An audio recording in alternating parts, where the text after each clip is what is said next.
that's the beauty of paying online, is that you pay and then you forget what you paid, and then quickly quickly you've got like 40 games in your Steam library, and you're like, fuck, if I count this all up, I've spent a lot of money on video games.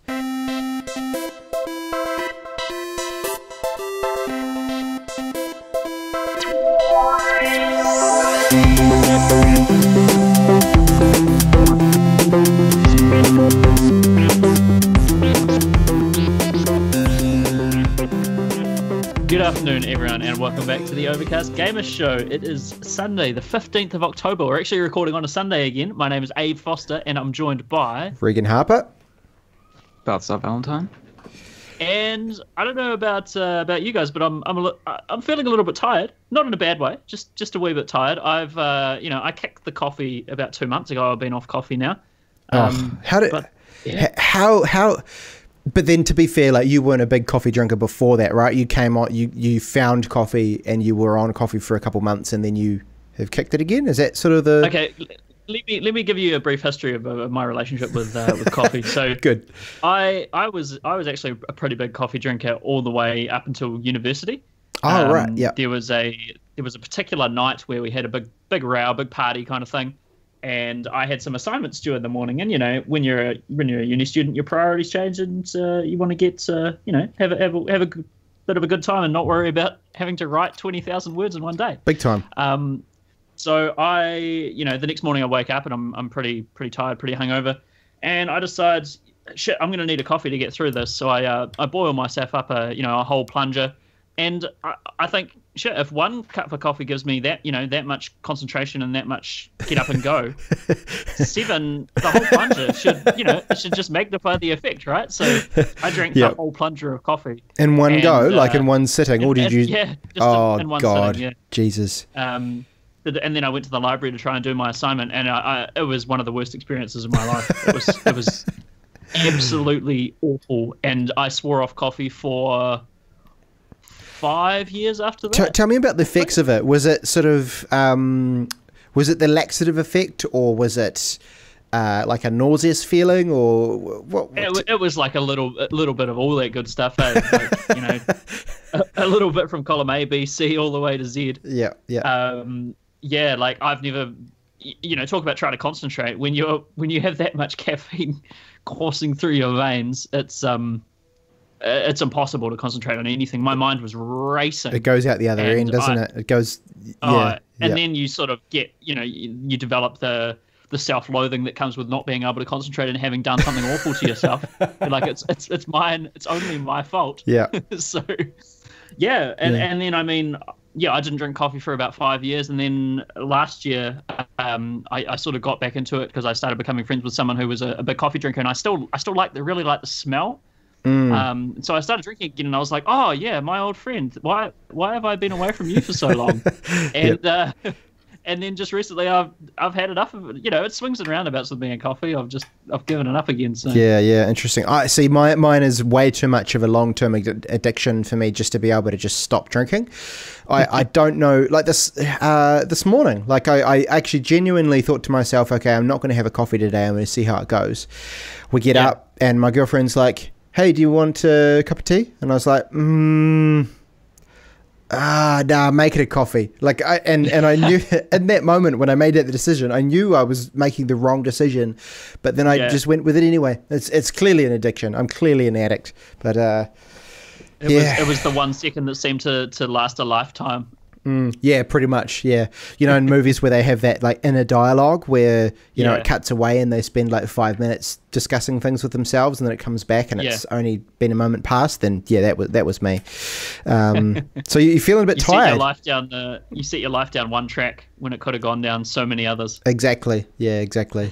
So you're feeling a bit tired. Is that just because you've cut back on the coffee? I don't know. I've been off coffee for about 2 months, so I think I've sort of detoxed from it by now. But I don't know. I've just been hanging out. I woke up at about 8, but then I didn't actually get out of bed till about midday because I was banging out a game that I'll talk about a bit later on. Oh, nice. But, I just wanted to ask Balthazar, have you got any sort of relationship with coffee? Are you a coffee drinker? No, not at all. Not at all.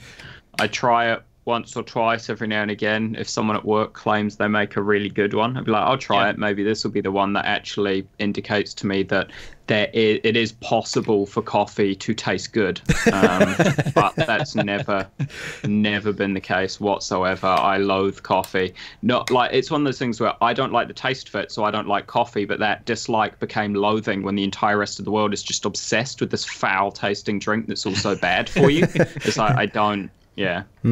So it's interesting you say it's bad for you, because I do know that you have a relationship with caffeine, shall we say, but more of an energy drink type situation, which I would potentially argue could be worse for you than coffee. It doesn't have that laxative element that coffee does, which That's true. is what makes you feel unwell. Also, the fact that it contains, I mean, because you can drink coffee without sugar, but the sugar that's in the energy drinks, well, while potentially making it worse, again, means you don't feel as bad, because when the caffeine element of it starts to wear off, the sugar still has you perked up, so you just slowly ease off the whole thing rather than ever having that crash period. Interesting. So all in all, you don't feel anywhere near as bad by drinking it. Interesting justification. I entirely disagree, but that's fine. Yeah, I used to be on the energy drinks hard back in the day as well, but they just started.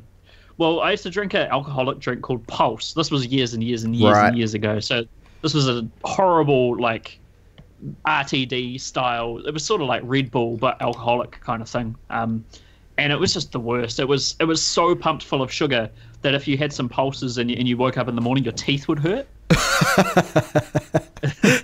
It's really bad stuff. That's awful. Like, I wouldn't go near it with a 10-foot barge pole nowadays, but bloody hell. Anyway, you guys been up to anything, recently, apart from drinking coffee and not drinking coffee? I still drinking a lot of coffee. Not a whole lot for me. I haven't been playing as many games. I've been reading books, actually. Which, right? yeah, Interesting. yeah. I am a huge fantasy fan, so any fantasy book, I will give it a go. But my favorite genre is really the kind of the high fantasy stuff. Like, so we're talking kind of like Lord of the Rings, Game of Thrones, those big epic fantasy books that take you kind of like 6 months to get through the whole series kind of thing.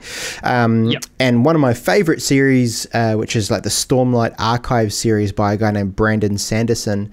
The third book of that is coming out in about a month's time or so. So I'm sort of churning my way back through the first and second books of that. So yeah, I've been kind of just reading, really. Yeah. Nice, man. Are you a convertee to the ebooks and the Kindle, or are you on the physical media still? Yeah, I know. I love me some Kindle action. I'm all about the Kindle. The ones I'm reading at the moment, I'm reading in paper, real physical paper book form, and that's only because I had them in book form from a previous life, my pre-Kindle days, and it's awful having to like carry around this these are big books. Like the book probably weighs like 3 kilos, and it's hard work. But yeah, no, I'm both, I would say. Nice. Yeah, I'm both as well. I'm like looking on my desk at the moment. There's physical books as far as the eye can see, but I recently borrowed a mate's Kindle from work, and my God, it really has changed my life quite a bit. I've smashed out like 2 to 3 books in the last week or two. Awesome. And I'm just loving it. It's so good. Yeah. They're so easy, light, easy to use. The only problem is I'm in this weird situation now where, like, because I have the first 2 books of this series in paperback, do I want to complete the series now? Do I want to be that collectible guy and have them all, as physical books? Because that's kind of what you're missing, I think, is that element of it from, when you're working on a Kindle. I mean, it depends how OCD you are, right? Fairly OCD, I would say. I'd say you probably need it then, just to be an enabler. Yeah, cool. All right, done. Decision made. But in the realm of books, I picked up I picked up a book. Okay, so I bought this book on bookdepository.com, which is a fantastic website, really, really cheap physical books. Yep. This is before I discovered the Kindle and all the, the glory that comes with that. I bought a book called Blood, Sweat and Pixels by a guy called Jason Schreier, who works for Kotaku. I'm not sure if he still does, but he used to. And it's sort of the story of the development of a bunch of different games, the sort of arduous and tumultuous development of games like Uncharted 4 and The Witcher 3 and Pillars of Eternity and Star Wars 1313, things like that. Oh yeah, cool. Games that got notoriously cancelled and stuff, and you get to hear a surprising amount of truth and detail about those projects. Quite a lot about what Amy Hennig's direction for Uncharted 4 was going to be before that got canned. Right. And she left the company for reasons that they never really divulged. It's fascinating. It's really, really good. It's a book that is about video game development, but it doesn't feel like it was written in the 80s like so many of books about video games do. Yeah. This is a really recent a book about video game journalism of this day and age, which is really, really cool. So I bought that book from Book Depository. Unfortunately, it was coming from the UK, so it took about 2 weeks to get to me. So I acquired it on Kindle before that, and I finished it before it even arrived. Oh, no. I just wanted to read it so bad, and then it turned out in the post. I was just like, well, you go straight on the shelf. Yeah. Is it a good book, though? Did you enjoy it? It's a fantastic book. Yes, cool. It's excellent. I would recommend it to anyone interested in video games. Made me feel a lot more for the devs. People like Yacht Club Games who did Shovel Knight, they had a really hard first slog at things, and it seems to me, Eternity guys. Yeah, it seems to me that like basically your first game is going to suck. Like it's inevitable that it's going to be awful to make. But in saying that, if someone came to me and said, "I'll give you, $100,000, go and make a video game," I would be all over that shit. Oh, totally. Yeah. We'll talk about what our dream video games would consist of when we get to news, because there was actually a trailer released recently that I fell in love with this game. I don't know when it's coming out, but my God, it's like everything I've looked for in a video game. We'll get to that later on. But I also traded in a couple of games yesterday. In fact, I went down to my old retailer and traded in Tomb Raider Definitive Edition, the first one, because I think that Rise of the Tomb Raider is a wholly better game, and I have that digitally, so I don't really need the first Tomb Raider anymore. I also traded in Tearaway Unfolded because I played it once, thought it was all right, and didn't. I never want to play it again. Basically, is what I'm trying to say. The third game I traded in was No Man's Sky, so I finally got rid of it. Yeah, that's probably fair. I'll let you guys guess how much each game netted me in terms of store credit. What do you guys think I got for Tomb Raider? I reckon, yeah, somewhere in that ballpark, like less than 20 for sure. I'll go $9. Okay, I got $15 for Tomb Raider. Oh, nice. Which, yeah, I was like, okay, that's all right. That came out quite a while ago. I also got $15 for Tearaway, which I was surprised by. Apparently it's worth the same as Tomb Raider, but I wouldn't say so. But, that's sweet. Now, guess how much I got for No Man's Sky? Oh, wow. Given that, like... It's $6. I don't even want to say that they gave you anything for it. I don't know, $3? It's right smack bang in the middle of you guys. It's $5. $5 for No Man's Sky. And made even more ironic by the fact that I bought it from JB and it had their sticker on it and it said $95. The price sticker was on it. Wow. It lost that much value in the time, and pretty much when he told me the price, I laughed, he laughed, and we knew, we both knew. That is great. It's because obviously they run their own little economies as far as that sort of stuff goes. So they do. Yeah, like the more trade-ins they get, the more it diminishes the price that they give to people as they come back in. So think of how many copies of that game must have been traded in that year and a little bit that it's been out for it to drop that significantly. Big trucks pull up outside JB Hi-Fi just full of copies of No Man's Sky, just dump them all on the ground. Oh, that's amazing. Yeah. I looked at that game and I was like, am I ever going to play you again? And I thought to myself and I was like, no. See, I'm sorry. To me, it's not about whether or not I'm going to play it again. I'm just kind of keeping it for like sentimentality in a way, to be like, I own a copy of one of the biggest shitstorms ever, and it's great.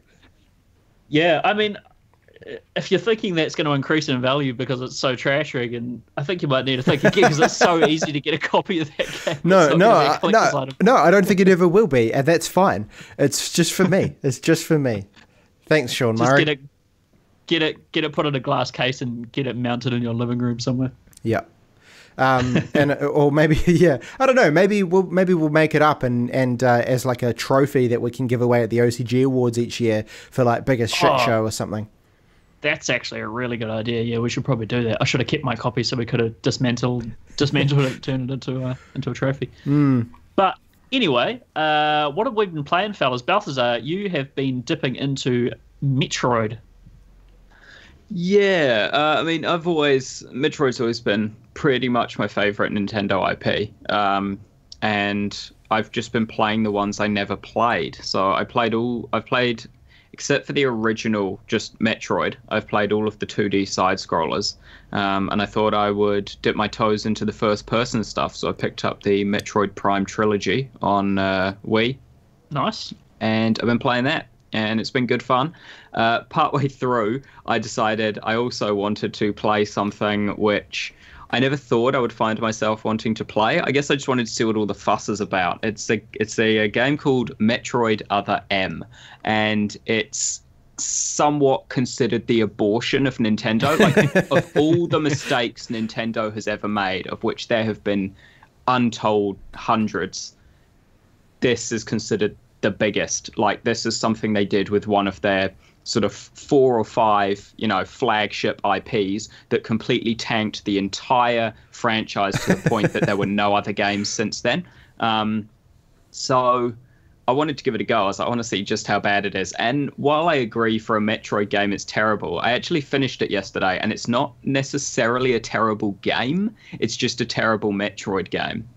So I do think it's kind of got a lot of hate that's not necessarily deserved. It was a fun little game. So essentially it's like it's a 2.5D, whatever you call them, kind of that isometric angled top down side on view kind of thing. So you're side scrolling, but also you can run towards and away from the screen. And it tries to keep the 2D Metroid feel of running, side-scrolling and jumping and platforming and all that stuff, but also combined with the more actiony first-person feel from the fact that you only play it with the Wii remote, and you hold it sideways to run around, and you use that arrows and the 1 and 2 buttons and A and B and stuff for your platforming. And then when you hold it vertically and point it at the screen, you go into first person, so you can swap, any time between the two by the orientation of the remote, which is kind of cool. Yeah. And you kind of have to be a ninja to be able to use it well, because changing an entire control scheme in real time without kind of being able to pause or anything is quite tricky, especially when boss fights typically dictate that you do some things in the side-on mode to get them into a position where you can then unload missiles on them kind of thing in first person. You're constantly flipping the remote back and forth and readjusting your thinking to how the camera's going to work and how the buttons are going to work. But it was fun. I would say it's a good thing that it was about 9 hours, because it would have outstayed its welcome were it any longer than that. It probably gave you just enough time to, slowly as you went through, like all Metroid games, you get powers and you power up and everything. It kind of gave you enough time to play with each power before it gave you a new one, so you never felt like stuff was getting stale. And then just as you unlocked everything, and you thought, okay, there's not much, this isn't really going to go anywhere from here, it ended. So it actually was paced really well. And very few games, I think, do it as well as that game did in a way. It was paced almost perfectly, but it was not a good Metroid game because it didn't have the exploration. It didn't have the ability. I mean, a big thing about Metroid games is, freedom. You kind of explore the area. You can get the upgrades in any order you want kind of thing, and the order you get them in will completely change the way you play, because you will or won't be able to do specific things. But in Other M, you don't. The upgrades are purely tied to story progression. You don't find them around the environment. So it's not a Metroid game. It's just a very linear side-scrolling platformer with first-person elements. But, that doesn't inherently make it a bad game, just like I said, a bad Metroid game. So I had fun with it, but I'm very much looking forward to jump back into Prime. I've almost finished the first Prime. I took a break from it to play Other M because I thought Other M is a game that if I don't jump on it now while I have the desire to play it, I'll never play it. It'll never happen. Yeah, whereas Prime 4 is coming out on Switch next year, so I very much want to play the first 3 before then, so I knew there was no chance I wasn't going back to them. So I've just jumped back into the first Prime again now, but I'm at a collection part of it, where in order to progress, I have to collect 12 artifacts, and I've never been great at collection quests, both skill-wise, actually tracking them down, and just, enjoyment factor, sticking with it. It is quite hard to just run through it. Effectively, like, I've almost finished the game kind of thing. Like, I've unlocked every area, I've unlocked every ability. I'm just now moving through the areas looking for these artifacts from places that would have previously been inaccessible without all the powers combined kind of thing.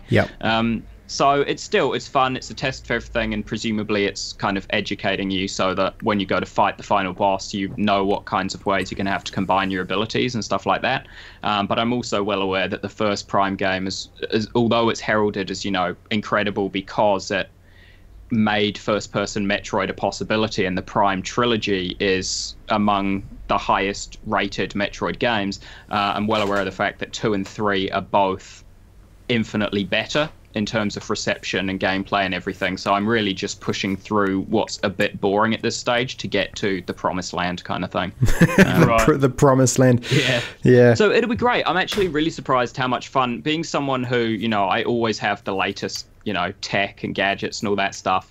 It's still good to know that I can go back and play 10-year-old games and have as much fun with them as I probably would have 10 years ago kind of thing. It's, sure, graphically it's aged. Like, it looks like what it is, which is a PS2 era game. Like, it's super jaggy around the edges, and the environments are quite small, sealed behind doors, so it's not rendering too much at once. It's hard for those games too when, we not only do we play them, but we play them on these, 60-inch full HD 4K TVs that really, there's no hiding either, not only are they old games, but we play them on these TVs that just show every imperfection as well.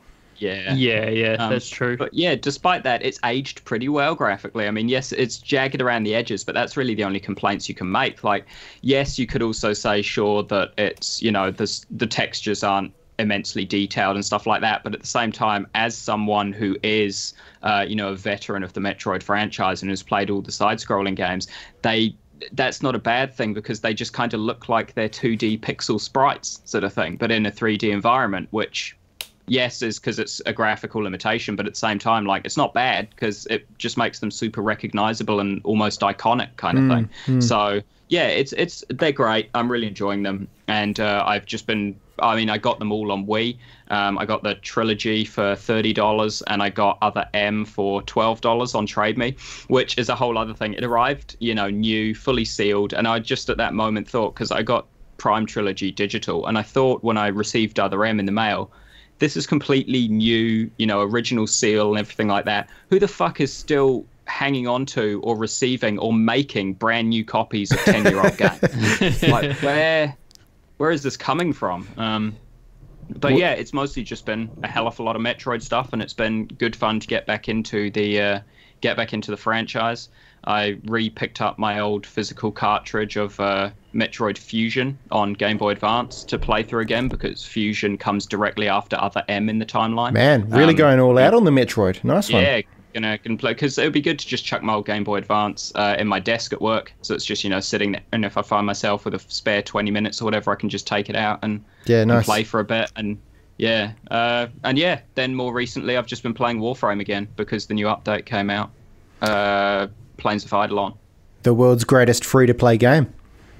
Yeah, well, it really feels like it now, to be honest. Without it almost feels like it's not an exaggeration. Effectively, they've turned this linear, corridor-based, party shooter into a large open-world Still party-based shooter, but with a town that's a hub with quests and stuff like that you can get. They've added fishing and mining so that while you're out in the world you can do spear fishing, which, unlike MMOs where you just sit and press 1, 2, 3 or whatever to use skills, because it's an action game kind of thing, they did that. That's why it's spear fishing, not regular fishing. You kind of ninja triple flip over water, and as you're flying over it you throw your spear down into it and try to hit a fish and pull it back out. Like, awesome. I'm having a lot of fun with the fishing. It's fucking ridiculous.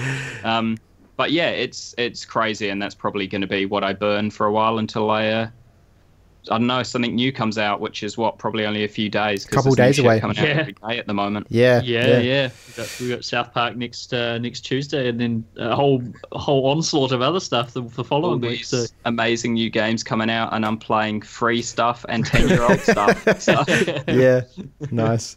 Nice, man, nice. Well, I've only been playing one thing, and this is related to my trade-ins as well. It was I ended up with $30 to $35 in-store credit. Uncharted Lost Legacy was $68. I got them to price match down to $58, and nice. So I ended up paying $28 for Uncharted Lost Legacy, which I was very happy with. Yeah. So that's all I've been playing. I started it yesterday and I finished it about midday today, and really enjoyed it. I mean, there's not too much to say about it. It's more Uncharted. It's more of exactly what you'd expect. It's not above Uncharted 4. It's not above Uncharted 2. I would put it around Uncharted 3, maybe a little bit better than Uncharted 3. It's 6.5 hours for me to finish, so it's not a huge game or anything like that. But it's a lot of fun. I really like Chloe from the previous games. I'm not a huge fan of Nadine, but she's fine. She's an alright character. There's not a huge amount of depth to her, even in Uncharted Lost Legacy. I found they didn't really flesh her out. Nadine's the leader of the private militia, isn't she? Yes, Shoreline they're called. Yeah, she's the South African lady who sort of was the leader and has sort of gone a bit rogue in Uncharted Lost Legacy. You only play as Chloe, and you sort of have Nadine tagging along for a wee while. And someone else who joins you later on. I won't spoil who that is, but it's good. It's really good fun. It's sort of, again, it's just more Uncharted. It's sort of, I'm feeling a little bit burnt out on Uncharted, to be honest, but it sounds a bit blasphemous. But after Uncharted 4, which I felt was overstuffed with shooting sections, loved the puzzling, loved everything in Uncharted 4 apart from the barrage of enemies, just constant enemies. Uncharted Lost Legacy does that a little bit as well. It's not, maybe because it's 6 hours you don't notice it as much, but you're definitely shooting people for a lot of the time you're playing that game, and it's sort of starting to wear a bit thin on do you me. think it's worth it, given that it's priced at, I mean, it's not a full priced game, but it's still a significant price tag on there? Do you feel like it's worth it, or would you, if someone was like, I want to play some more Uncharted, do you think it's better for them just to go back and play Uncharted 4 again? If someone's a fan of Uncharted, they'll definitely enjoy this, without fail. If they're just getting into the Uncharted series, I would say don't worry about this one, at least until you've had your first taste and you've sort of knocked off all the previous installments.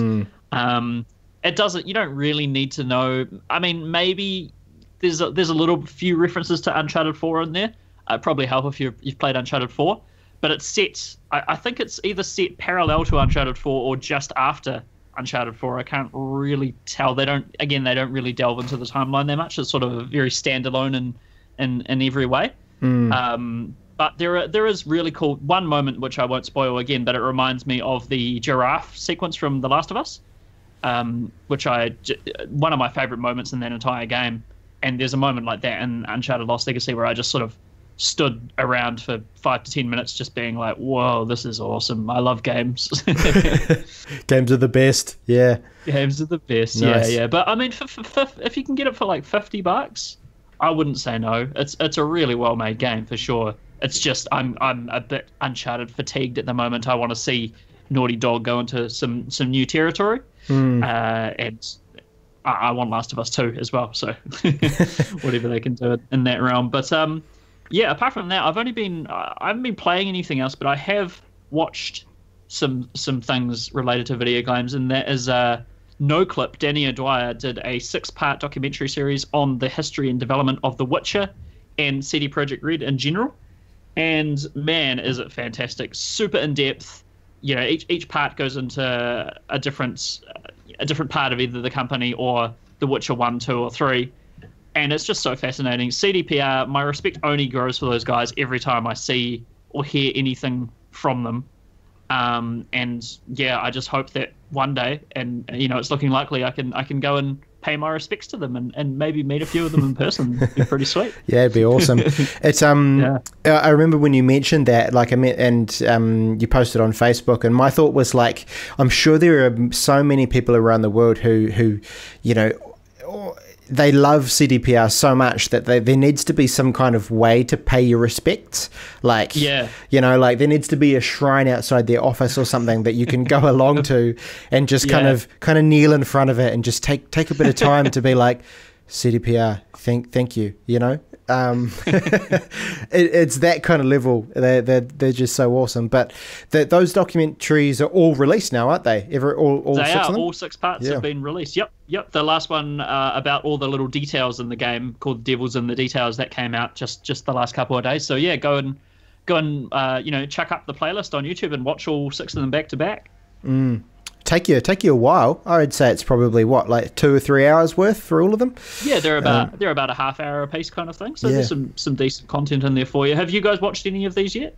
Yep, I have. I've watched all of them as they've come out, and they've been nice. Yeah, they've Same been. here. Yeah, pretty much. It's been fantastic. I mean, it's funny because with those kind of things, I always want to really hear the really gritty stories and that kind of thing from their development, that kind of thing. And while it was quite cool to hear the details of like the situations they got themselves into with development and stuff, like I always wish I just had that insider fly on the wall type stuff to just really hear them speak candidly, you know, how you would with your mum or your mates kind of thing, rather than necessarily how you would to a camera. So while it's awesome, I'm always just like, but I want to go and work there just so I can like really know everything, you know? But they do seem like they give their programmers in that a lot of creative freedom, though, in that, you know, there's things like they reskinned Geralt because he slides down mountains. They reskinned him as a snowboarder. Yeah. And yeah. One programmer just reskinned him as a snowboarder and worked with an artist, and then they all had fun with that. Yeah. It's like, that's awesome. Like that's not going to be in the actual game, but that's great. Yeah. Well, that's the kind of thing where they would just be like, we need some, like, I don't know, Christmas DLC or something. Just put you know, we'll just put snowboarding in there. Yeah. Man, way to break the immersion of the world, eh? Big time. Yeah. And Balthazar, you haven't watched any of these. You've been waiting for them all to come out, right? Yeah, that's right. So I'll binge them all through the week or in one afternoon. Good stuff, man. Good stuff. But yeah, check out Noclip on YouTube. Danny O'Dwyer is just doing some amazing stuff. That's his job now, is to make great video game documentaries, and you know, he's on Patreon as well, and I give him some money each month, and definitely well worth it. So Regan, what have you been playing, man? So I mentioned earlier about how I have been reading books, so that's kind of been taking a little bit of a chunk of my gaming time. But what I have this I'll be candid. What I do sometimes is when I'm at work or whatever, and you know, nature calls, you've got to duck off to the bathroom, perhaps you've just had your morning coffee, and what I like to do in that downtime is I'll jump on like the Google Play Store on my phone and just download like a couple little mobile games and you know, tinker around with those. Nice. And I'm also a bit of a space nerd. Like I really like I guess space travel and space and, you know, the science behind it, that kind of stuff just in general.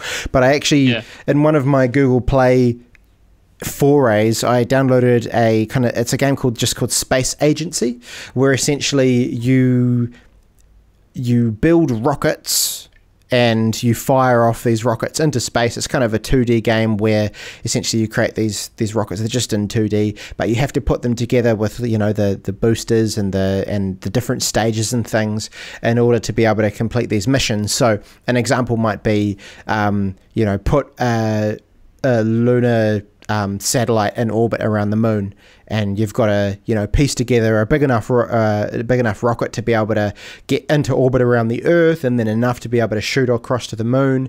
Then you've got to be able to have it maneuverable so you can slow down and enter orbit, and, you know, all of this kind of stuff. And it's just gotten me on a big kind of, a big buzz around sort of space games. So there's also, it's kind of inspired me to have a look on PC, and there is also a game called on PC called the Kerbal Space Program, which is on Steam. Oh yeah. Yeah. So so that's my next thing. I actually just downloaded it before we started the podcast, so I am going to probably spend the afternoon just jabbing away on that, which I'm really excited about. It seems that it's quite in depth and notoriously difficult and complex, that game. Oh, good. That sounds excellent. So yeah, that's kind of me at the moment. Nice, man. I just wanted to ask you, when you go about, when you know, you're in the lavatory, the latrine, and you're looking at these games on the Google Play Store, how do you decide which ones to get? Do you just go to Google and put in the word space and then just look for the 5-star reviews and download that one? Or? So that's a good question. So if I have no idea what I want to play, I will open up Play Store, I'll go to the games section, and I'll look at like the recent sort of like top 3 or top grossing or those kind of categories and just have a look. Yeah. And if any of them sort of catch my eye, I'll take a look. But it seems to me that like Google, being Google, has started to learn the kind of things that interest me. And so, to be honest, at the moment, all I do is open up the App Store, and then at the top, this like, hey, this is recommended for you, and it'll be something that generally interests me. So, yeah, so like, I guess with this case, I came across a game where it was all about like gravity, and you had to fire asteroids off at celestial bodies and make it try and enter orbit and like spin around and collect collectibles and things like that.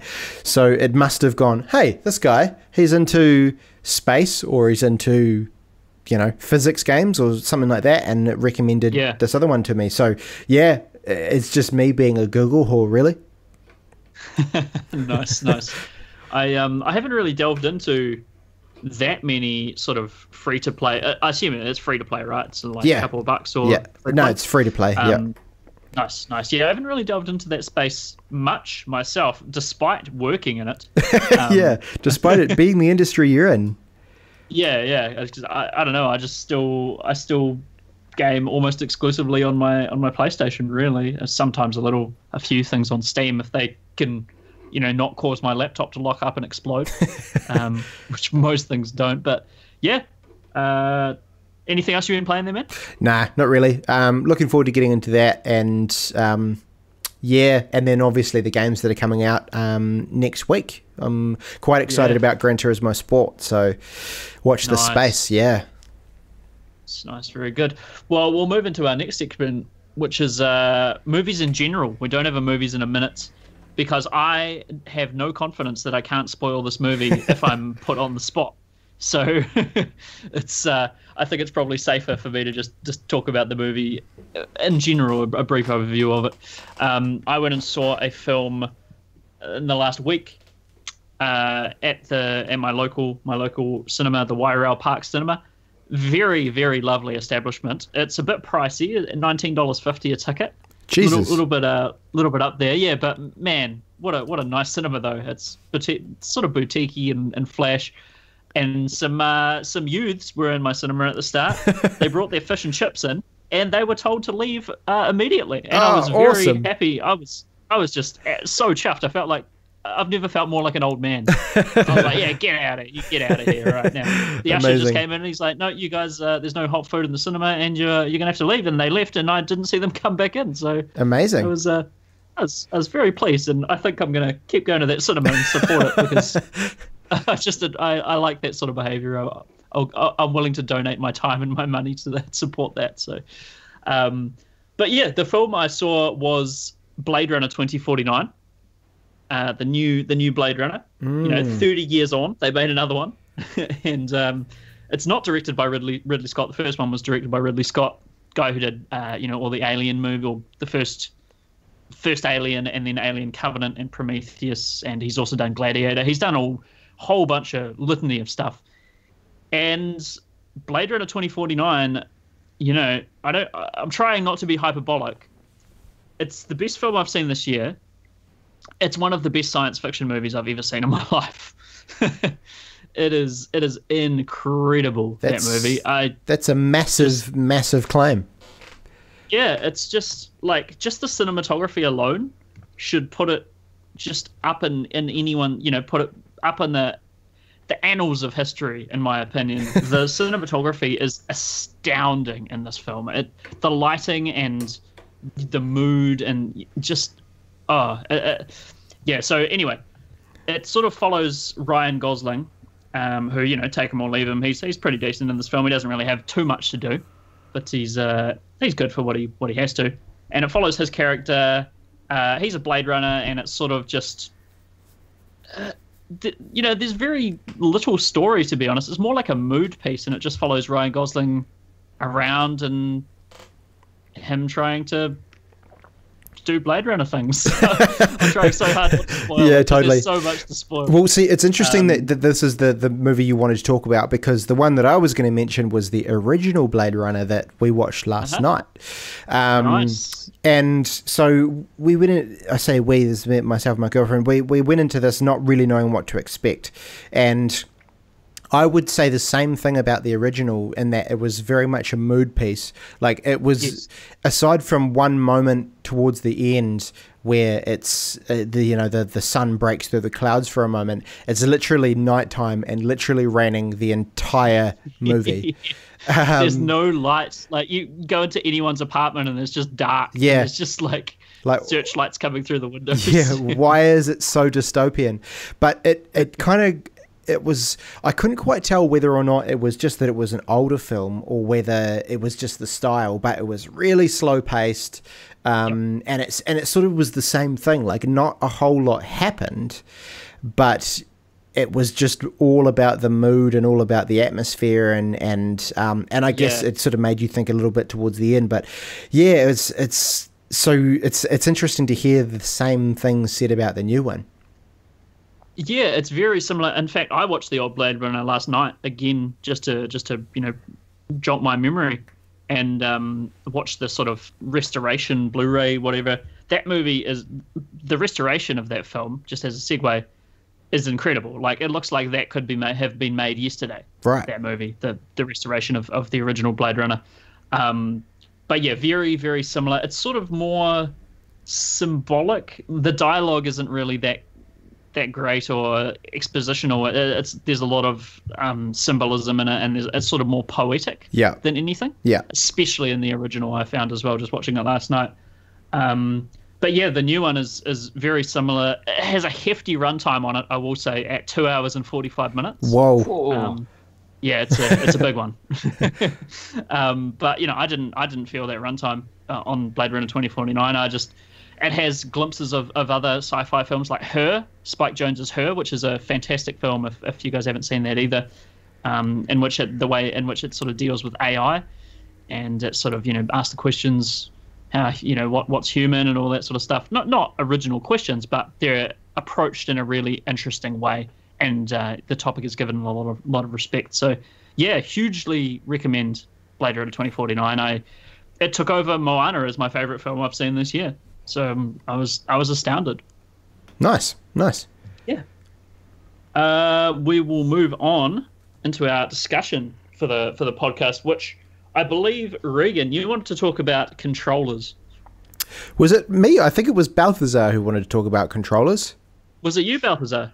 We both did, I think. I put it in there, but then Regan, you also said that you had a particular controller you wanted to talk about. Yeah, I do. But if you want to kick us off, because you were the one that the brainchild this, Yeah, I've just, playing older games and things like that, but still playing some recent ones. I've just been using a variety of controllers over the past couple of weeks. And I've certainly noticed sort of, I guess, hand fatigue set in with some of them. Some of them have given me cramps. Some of them have been almost unusable. And then some of them you don't appreciate some features on them until you know, use things without them and realize that actually they're much better than you maybe originally gave them credit for. So I guess I just want to discuss with you guys what in your mind makes a good controller. And, you know, maybe leading on from that, what's your favorite controller you've ever used, and what's the worst controller that you've ever had the misfortune of using? The thing that prompted it for me was actually the Metroid Prime trilogy, the nunchuck that plugs into the Wiimote. Now, you guys recall, it was not just us, it was a big discussion in general before the Switch came out, with everyone thinking, how are these Joy-Cons going to feel? They're tiny. Like, are they going to feel like they're not going to be great to hold if you've got, you know, just one for a multiplayer game kind of thing, and you've given the other one to someone else? And we all assumed that due to the size of them, your hand was going to lock up a bit and they weren't going to be too comfortable to use. But I've actually never had issues using a Joy-Con on a Switch, but I've almost immediately had issues with that fucking nunchuck plug-in for the Wiimote. It's entirely the shape. It's about the size of a Joy-Con, but it's just like a sausage, like a malformed sausage. And the way that you kind of have to hold it so that you can reach the two buttons on it and the thumbstick and still kind of hold it, your hand makes something that vaguely resembles, you know, the claw from old arcade games. Yeah. Sort of, you'd have people who had the claw hand after they've been playing that for a while. Imagine the claw, but where your lower two fingers, so your pinky and your ring finger, are pretty much fully doubled back on themselves. So it's like a 3-finger claw, and then the lower half of your hand is just off. And honestly, I could not play Metroid Prime for more than, at a push, maybe 2 hours before my left hand was just completely shot and I had to stop. Like, I was forced to stop because the controller was so uncomfortable to hold. Wow, yeah, that's pretty bad. Pretty brutal. Who the hell designed that? No idea. But that, I mean, in case you couldn't tell from that, that's my least favorite controller I've ever used. Not, I mean, the Wiimote's fine, the right hand thing you hold on to, but that nunchuck plug-in is just abysmal. Awesome. Regan, what about you, man? So my one's a tough one, and it's kind of, I don't know, it's not necessarily due to the fact that it's a controller. It's because it's an entire console. So I found the 3DS a little bit of a pain for long-term play, because and that's just, you know, because it's trying to do multiple things at once, where it's a controller and it's the console at the same time. But I just found like it was kind of a weird size for me to have to kind of grip on each side to get to the you know, the little D-pad and things like that, and still be able to use the buttons on top, all while kind of holding it there still enough for me to be able to actually hold it like a real human being. And I just found after a while, that I started to get cramps and things like that from 3DS playing. But I mean, you guys, Balthazar, I know you've got a 3DS. Abe, you've also got one too? I do, yep. Yeah. Have you guys ever had troubles with 3DS as far as that goes? Yeah, I can't play it for extended periods of time, that console. Maybe like an hour or two max. And then, I just... It's just holding this giant oblong. Holding this just perfect rectangle. It's like holding an original Nintendo controller. The thing just like cuts into your hand. We all have the new 3DS XL, right? I think so, yeah.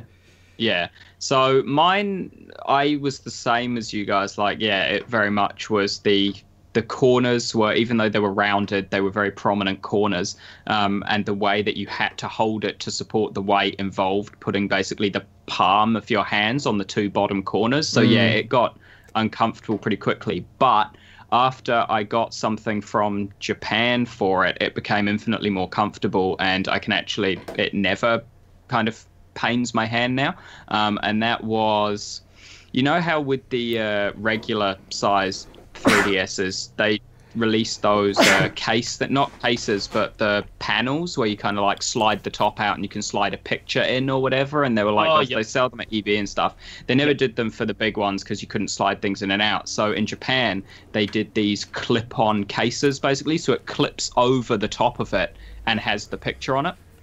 And I got one while I was over there because of the size and shape of it. I was like, this could actually have a really practical use for just making it more easy to hold. And it sure does. If you just clip the bottom one onto it, it really smooths out that edge, and it makes the whole thing really smooth and like slightly like wider as well. The thickness of it is quite a bit thicker, so you don't have to kind of curl your hand in to reach around it. It just naturally rests in your hand. So yeah, since I've got that, that's actually made it immeasurably more comfortable. But it's still dumb design that you have to buy a freaking add-on to make it comfortable to hold for more than an hour at a time. Or it's genius marketing and they're making more money.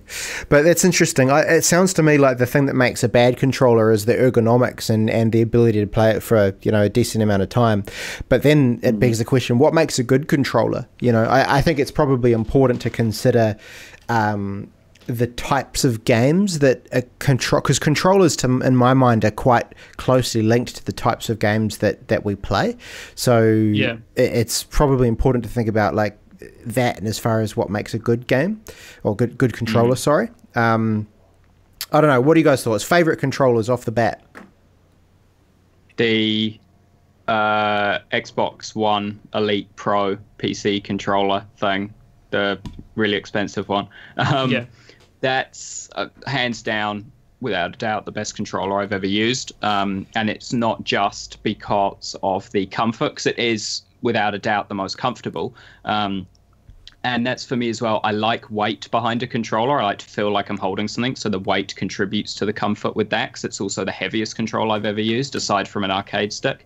But it's got a really nice mix of plastic and rubber. So rubber in all the areas where you want it to be grippy, but plastic in the areas where you don't want it to be. Because I often find controllers get it wrong, where they're either, all rubber for gripping or all plastic, and it just, it can be better if it's a combination of both in the right places, like that one is. Totally. But also, Regan, you brought up a really good point of it's not just the ergonomics of holding the controller, but also of reaching the buttons and using the controller for playing a variety of different games.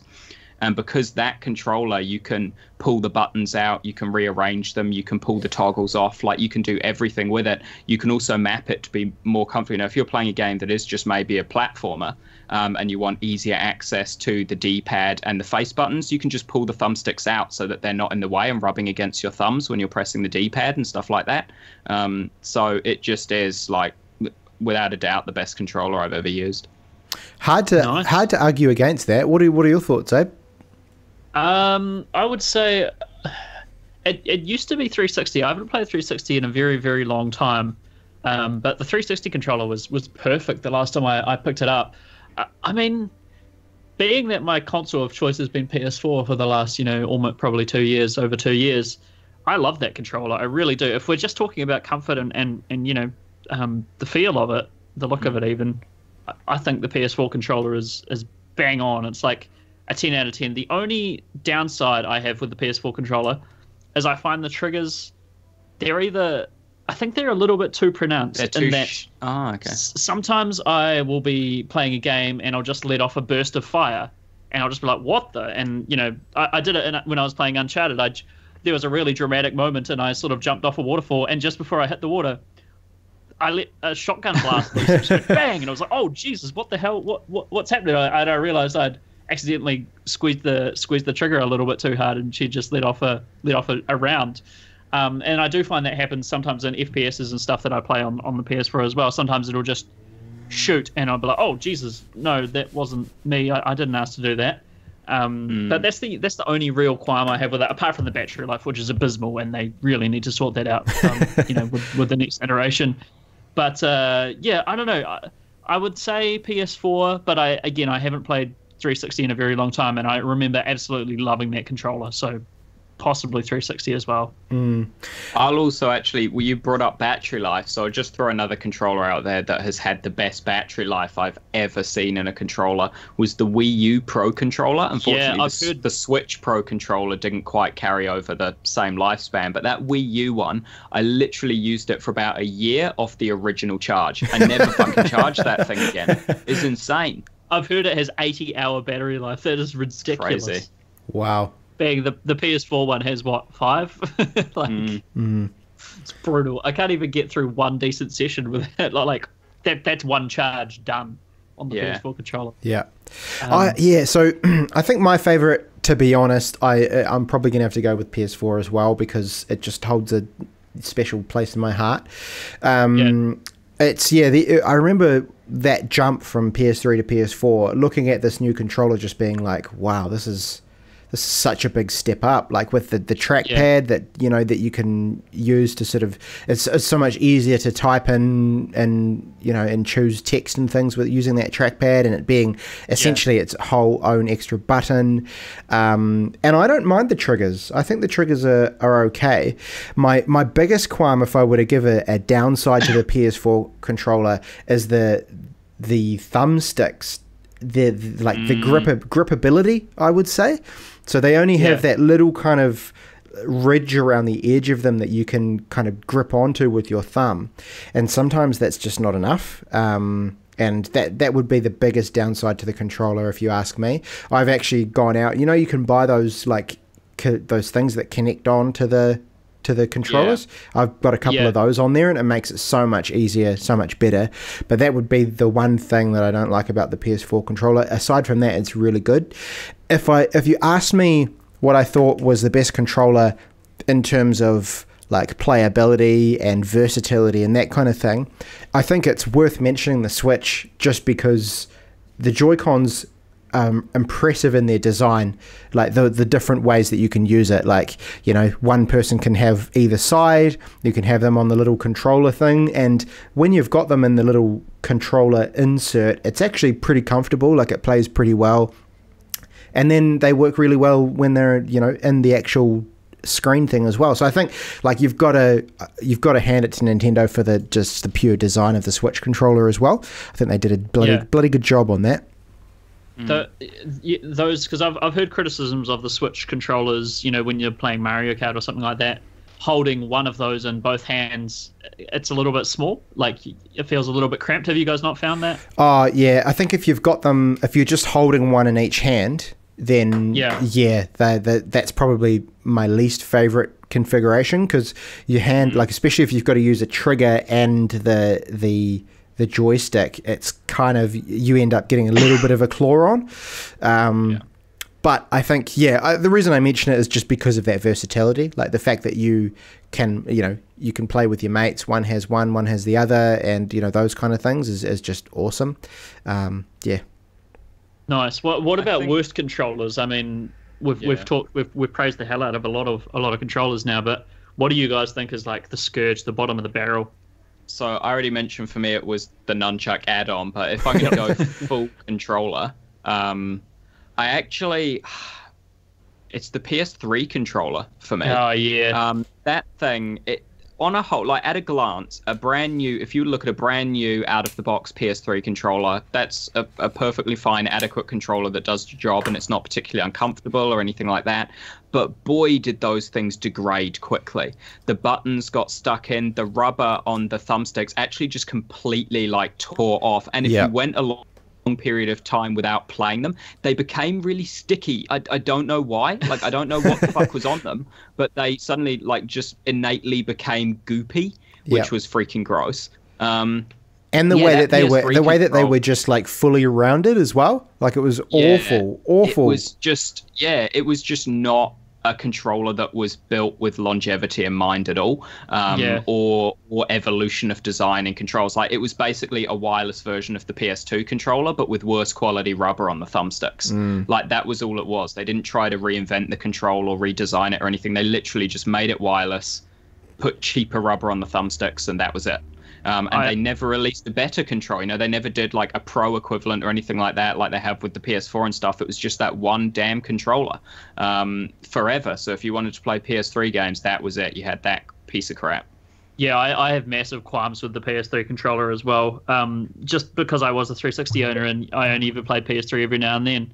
Whenever I picked one up, it felt like it weighed nothing. It was terrible. The weight in those things was abysmal, and the sort of convex triggers, or L2 and R2 were horrible. Like, your fingers just slipped right off them. It was just really, really bad design. I never ever liked the PS3 controller. I thought it was terrible. But my worst controller is by far, and you guys probably know what's coming, the controller that by all means looks like a bad Photoshop job. The N64 controller. It looks like someone's just having a laugh and they've photoshopped another handhold on there. Yeah. Like, I honestly never had any issues with the N64 controller. I thought it was better than the PS1 controller. It did the job much better because games never required both the D-pad and the thumbstick. So the option of holding the controller to either use the thumbstick or use the D-pad meant that the other one was completely out of your way in games where you didn't need the other one. So I actually thought it was a genius of a controller, and vastly superior to the PS1 controller in every way. See, I had real issue with the yellow C buttons being used to move the camera, and using an analog stick on one thumb and the C and a series of 4 buttons to essentially fill in for what is another analog stick just did my brain in. I just couldn't handle that. Regan, you were going to say something? I was just going to say, like, it kind of relates to that point, like that. In a way, the controller informs the kind of games that can be made on that particular platform. And I do wonder if the fact that they had this weird controller meant that there were some instances where developers would have been like, I really want to kind of make a game that controls like this, but I can't because this fucking controller. Like, so you could make arguments either way, but that would be my thought, is like, yeah, I think it was more of a hindrance to the types of games that potentially could have been on the Nintendo 64. But to be fair, it was a 64-bit console, so maybe that wasn't the bottleneck, you know? And that controller was also out way before the thumbstick iteration of the PS1 controller too. So it was possible that at that time they just didn't have the hardware capabilities to wire in 2 thumbsticks and have them operate independently. That could have been another limitation at the time that resulted in the weird one thumbstick. Yeah, that's a good point actually. But yeah, that's I don't have good memories of that controller, you know, playing. And also the stupid indentation spiral thing on the joystick that just left this horrible imprint in your hand. Say you're like Mario Party and you're rotating the stick as fast as you can to, you know, for whatever reason. It just like burns and gouges this into your hands. It's no awful substitute for rubber grip at all. Like, I think that's what they were going for. It was to grip. It was to seamlessly imprint itself into your thumbprint, so that I swear that spiral design is part of my fingerprint now. It's just it's just burned in there, eh? But Regan, did you say your worst controller? Oh yeah, I mean my worst is probably just from playing long game sessions on Game Boy, I would say. Just yeah, original Game Boy. Oh no, the 3DS. Sorry. Oh, the 3D. Oh, gotcha. Yeah. Oh, sweet as. Oh, that's cool. That's probably all the time we've got to discussion. So we'll move on to a little bit of news really quickly before we get to top 10s as well. Mario Odyssey, which is be released on the 29th of October, I believe, alongside Wolfenstein and Assassin's Creed Origins. Yep. Origins? Yep. Yes.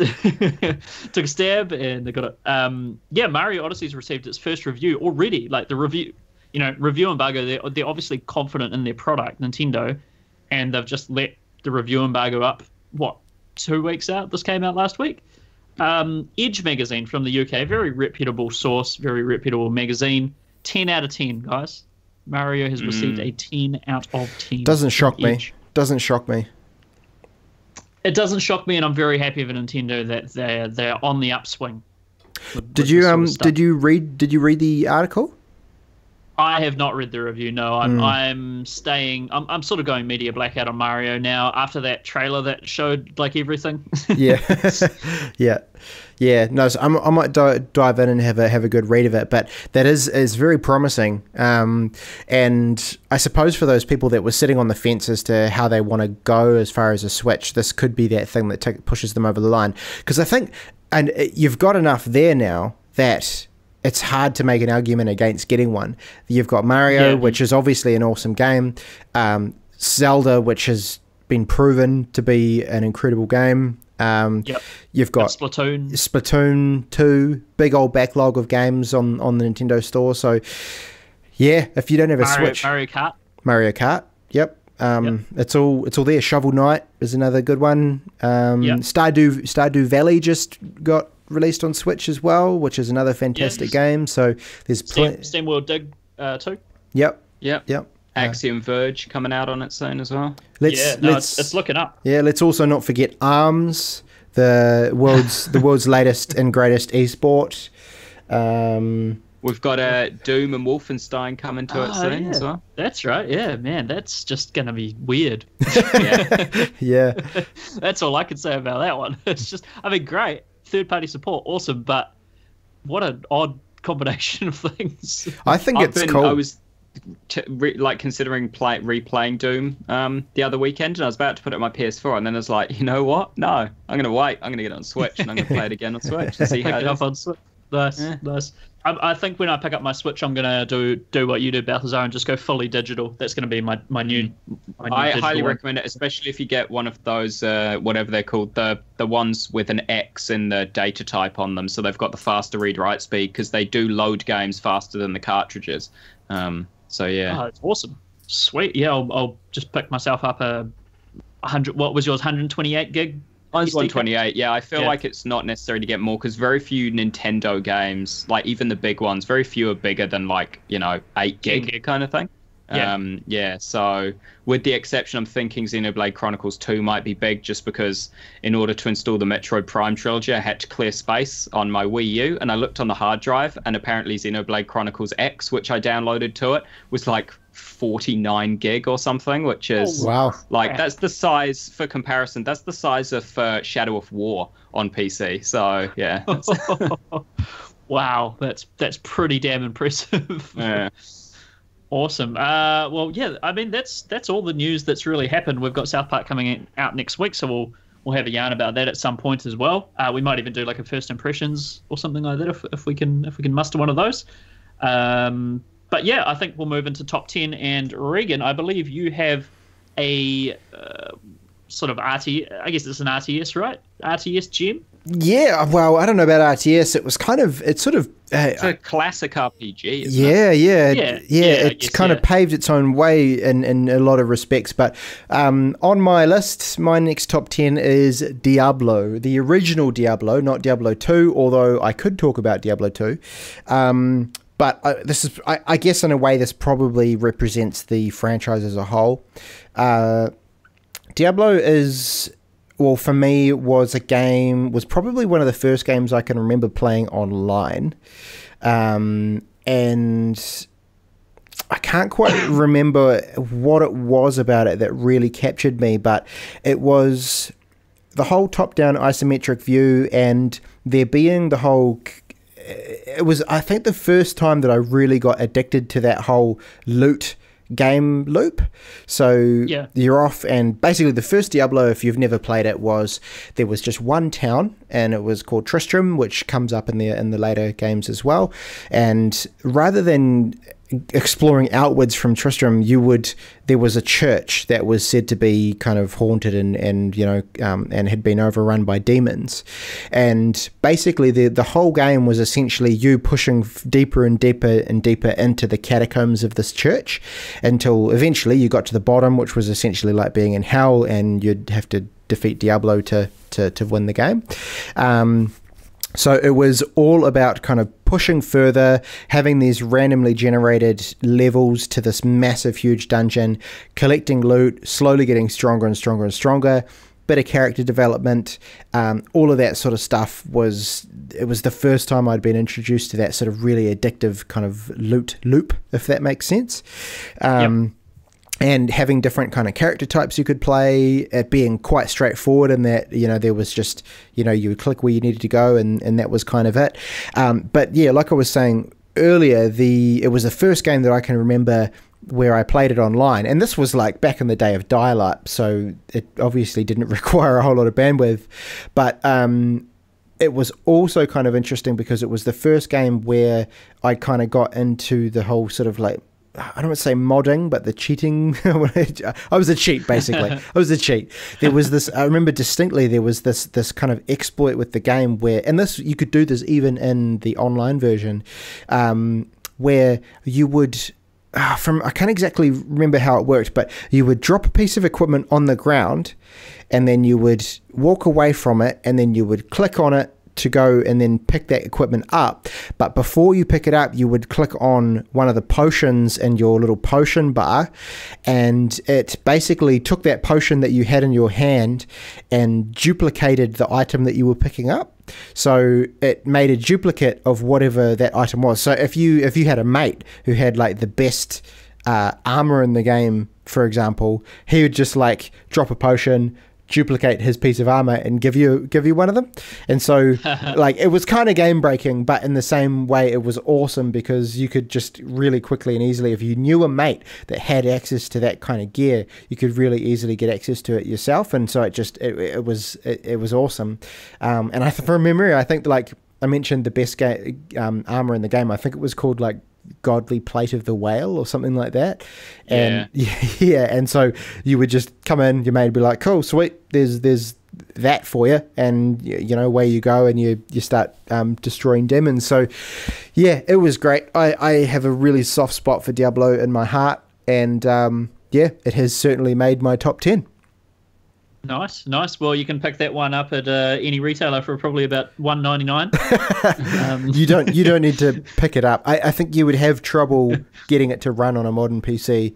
I'm sure. Yeah, you can download it from the Blizzard store, under the Blizzard Classics, and it's like I guess a modded version of it that runs on current operating systems without any difficulty. Yeah, cool, nice.